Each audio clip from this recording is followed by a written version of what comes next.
Who doesn't love a John Deere XUV Gator? Pretty helpful on the farm and ranch these days. And now you can bid on a 2011 model to support the work NCBA does in Washington, D.C.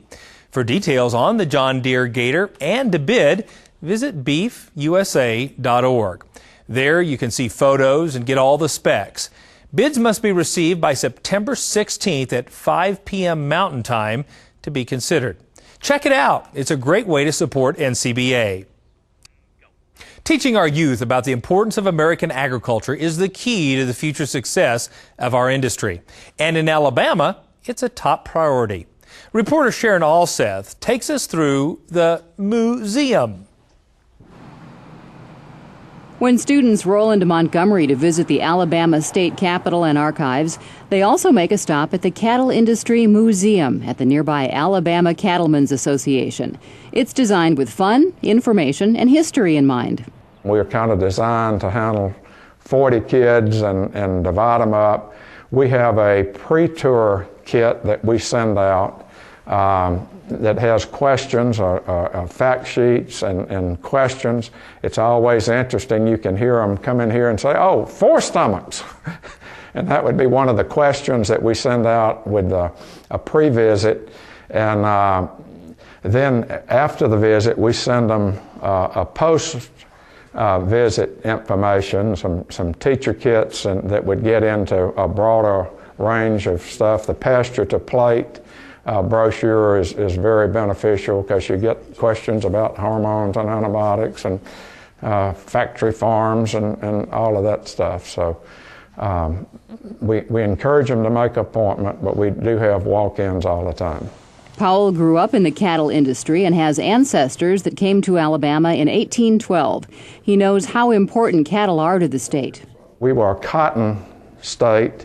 And when the boll weevil came in the early 1900s, a lot of that land turned back to grass, and our cattle industry really peaked after World War II and today. So we kind of tell that story. The stories of Alabama cattle families get a special treatment in the MOOseum. We call it the Appreciation Hall, and those people that gave significant monies, we have a booth with their family history and their contribution to the cattle industry or the livestock industry. We've got a lot of quarter horse, the early quarter horse people, and we take a lot of pride. We've got about 75 booths that focus on a individual family, and that was a lot of hard work, but it was really meaningful when it was completed. Fun is also a big part of the MOOseum experience. The one thing the designer said we probably shouldn't do because of the kids tearing it up and that sort of thing, but we've got 2 saddles, we've got cowboy hats, we've got vests, we've got boots, and the kids come in and get to dress up and play cowboy for a moment. It's right under my office, and I can hear the screams penetrating through the floor. The MOOseum's designer also had a good idea of what kinds of people would visit the exhibits.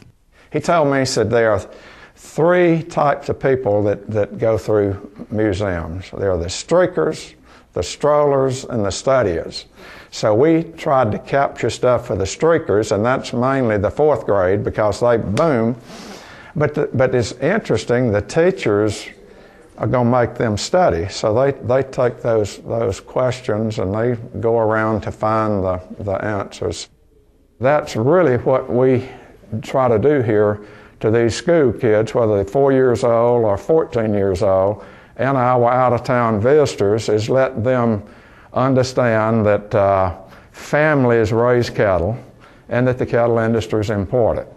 The Alabama Cattlemen's Association MOOseum opened in 1995 and gets about 10,000 visitors every year. I'm Sharon Alseth reporting for NCBA's Cattlemen to Cattlemen.